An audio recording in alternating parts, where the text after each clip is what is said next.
Assalamualaikum warahmatullahi wabarakatuh. Apa kabar kalian hari ini? Semoga sehat selalu dan diberikan kemanfaatan ilmu setiap hari. Selalu jaga kesehatan dan mengkonsumsi makanan yang sehat ya, agar selalu sehat terus. Anak-anak, siap belajar hari ini?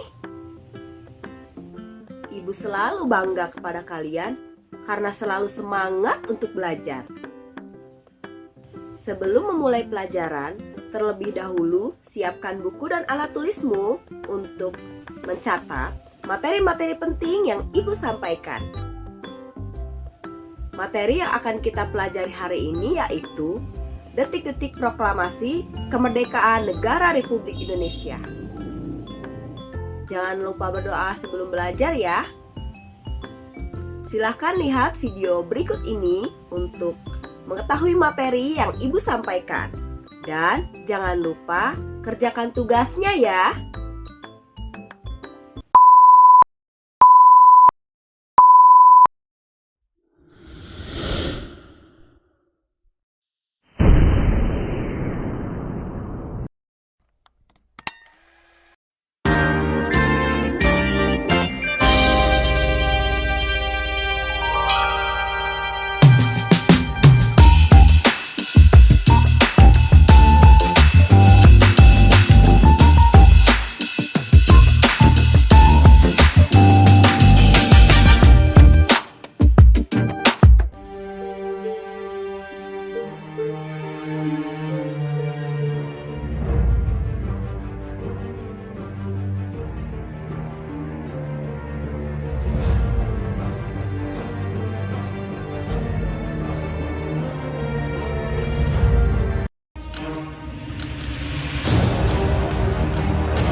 Pengeboman Pearl Harbor yang dilakukan secara mendadak oleh Angkatan Laut Jepang terhadap armada Pasifik Angkatan Laut Amerika Serikat yang tengah berlabuh di pangkalan AL Pearl Harbor tahun 1941. Serangan inilah yang memicu kemarahan Amerika kepada Jepang pada Perang Dunia Kedua. Pada bulan Agustus 1945, Jepang menyatakan keinginannya untuk melawan hingga titik penghabisan. 3,5 abad, tanah air Indonesia dijajah oleh Portugis, Belanda, dan Jepang. 3,5 abad yang syarat dengan penderitaan rakyat pribumi. Kehadiran bala tentara Jepang disambut dengan sukacita karena Jepang dianggap sebagai saudara tua yang akan membebaskan bangsa-bangsa Asia dari belenggu penjajahan negara-negara barat. Pada awalnya, kedatangan pasukan Jepang disambut dengan hangat oleh bangsa Indonesia. Namun, dalam kenyataannya, Jepang tidak jauh berbeda dengan negara imperialis lainnya. Jepang datang dengan tujuan untuk menanamkan kekuasaannya, untuk menjajah Indonesia. Dan aktivis pergerakan berupaya dengan segala cara mempropagandakan kemerdekaan Indonesia di forum internasional. Penjara dan pengasingan adalah resiko biasa, konsekuensi dari sebuah perjuangan. Usaha tanpa lelah itu akhirnya membuahkan hasil saat Jepang menyerah pada sekutu. Saudara-saudara biarkan. Ini saatnya kita tunjukkan siapa diri kita. Berteriaklah. Momentum kekalahan perang ini dimanfaatkan dengan sebaik-baiknya oleh kaum pergerakan.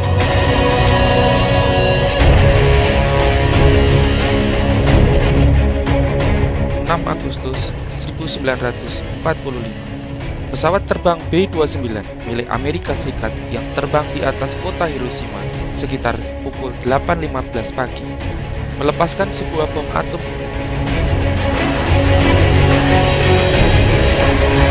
Setelah ledakan tersebut, seluruh kota Hiroshima hancur lebur. Sekitar 85% bangunan, tumbuhan, dan landscape kota hancur lebur, rata dengan tanah akibat sapuan gelombang panas. 10 Agustus 1945. Di Indonesia, Sultan Syahrir telah mendengar berita lewat siaran radio BBC yang pada waktu itu terlarang oleh pemerintah Jepang.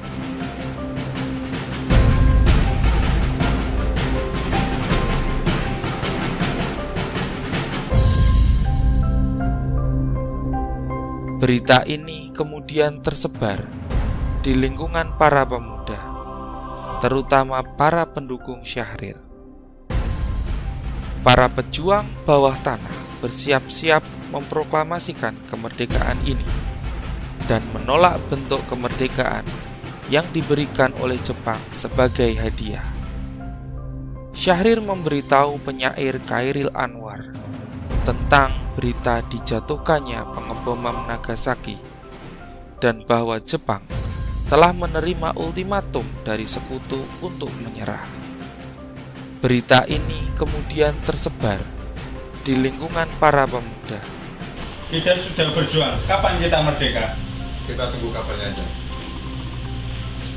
Ada kabar luar biasa teman-teman. Jepang telah menyerah kepada sekutu. Kita harus gunakan kesempatan ini sebaik-baiknya. Apakah Anda yakin?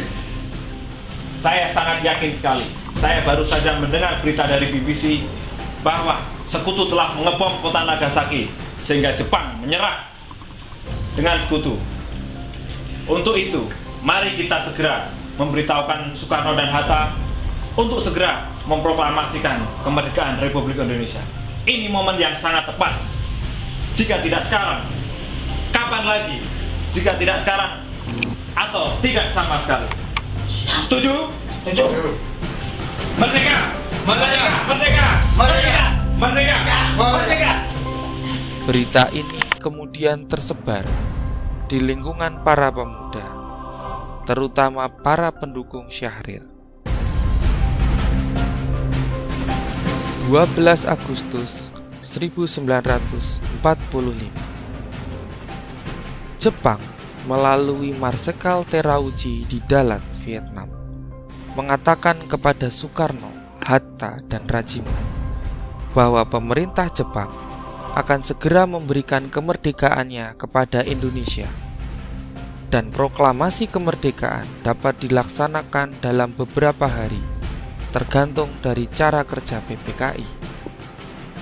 Meskipun demikian, Jepang menginginkan kemerdekaan Indonesia pada tanggal 24 Agustus.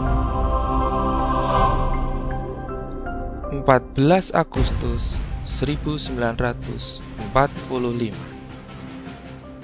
Tatkala Soekarno, Hatta, dan Rajiman kembali ke tanah air, Syahrir mendesak agar Soekarno segera memproklamasikan kemerdekaan karena menganggap hasil pertemuan di Dalat sebagai tipu muslihat Jepang. Pasalnya, Syahrir berargumen Jepang setiap saat pasti menyerah kepada sekutu.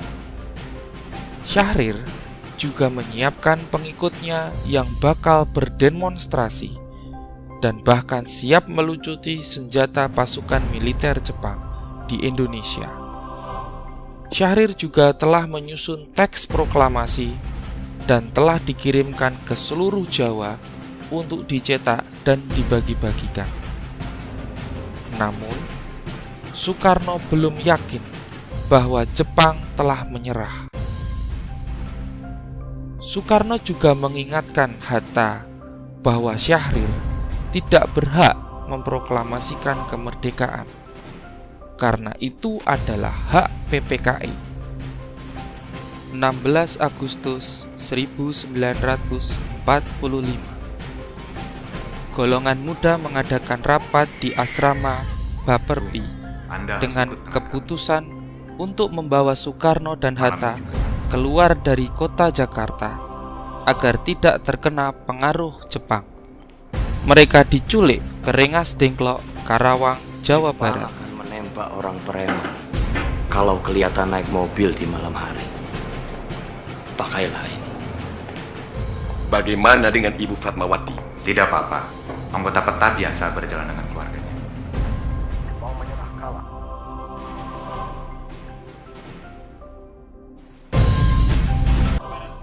Setelah melewati perdebatan antara golongan tua dan golongan muda, akhirnya Soekarno dan Hatta pun menyetujui bahwa proklamasi dapat dilaksanakan pada tanggal 17 Agustus keesokan harinya.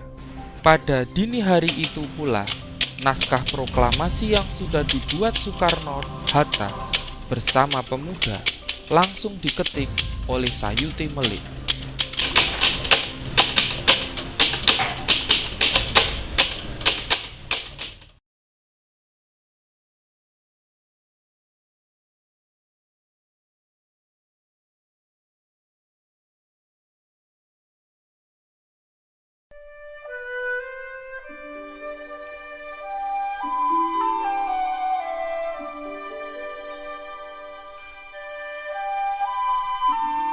Proklamasi.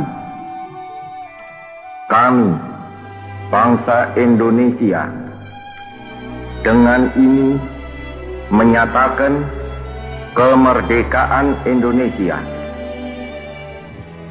Hal-hal yang mengenai pemindahan kekuasaan dan lain-lain diselenggarakan dengan cara saksama dan dalam tempo yang sesingkat-singkatnya. Jakarta, 17 Agustus 1945, atas nama bangsa Indonesia, Soekarno, Hatta.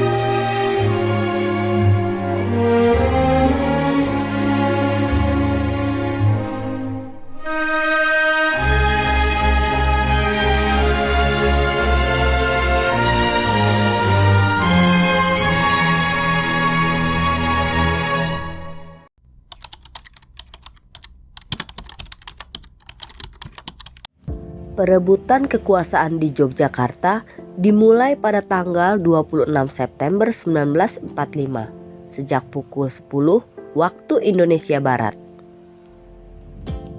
Para pegawai pemerintah dan perusahaan yang dikuasai Jepang melakukan aksi mogok. Mereka menuntut agar Jepang menyerahkan semua kantor kepada pihak Indonesia. Terjadi insiden bendera di Hotel Yamato, Tunjungan, Surabaya. Orang Belanda mengibarkan bendera merah putih biru di atap hotel. Rakyat kemudian menyerbu hotel, menurunkan dan merobek warna biru bendera itu untuk dikibarkan kembali. Insiden ini terjadi pada tanggal 19 September 1945. Pada tanggal 15 Oktober 1945, pasukan Jepang melakukan serangan ke kota Semarang dan dihadapi oleh TKR dan Laskar Pejuang lainnya. Pertempuran berlangsung selama 5 hari. Akibat pertempuran ini, ribuan pemuda gugur dan ratusan orang Jepang tewas. Untuk mengenang peristiwa itu, di Semarang didirikan Monumen Tugu Muda. Pada tanggal 6 Oktober 1945, para pemuda dari tokoh masyarakat membentuk Angkatan Pemuda Indonesia atau yang disebut API. Anggota API kemudian merebut dan mengambil alih kantor-kantor pemerintahan. Di tempat-tempat yang telah mereka rebut, para pemuda mengibarkan bendera merah putih dan berhasil melucuti senjata tentara Jepang. Pada bulan Agustus 1945, pemuda Bali membentuk organisasi Angkatan Muda Indonesia atau AMI dan Pemuda Republik Indonesia atau PRI. Upaya perundingan untuk menegakkan kedaulatan Republik Indonesia telah mereka upayakan, tetapi pihak Jepang selalu menghambat. Pada tanggal 13 Desember 1945, para pemuda merebut kekuasaan dari Jepang secara serentak, tetapi belum berhasil karena persenjataan Jepang masih kuat. Demikian peristiwa-peristiwa heroik yang terjadi setelah kemerdekaan Indonesia. Pada video berikutnya adalah lanjutan sejarah setelah kemerdekaan Republik Indonesia. Tunggu selanjutnya ya anak-anak.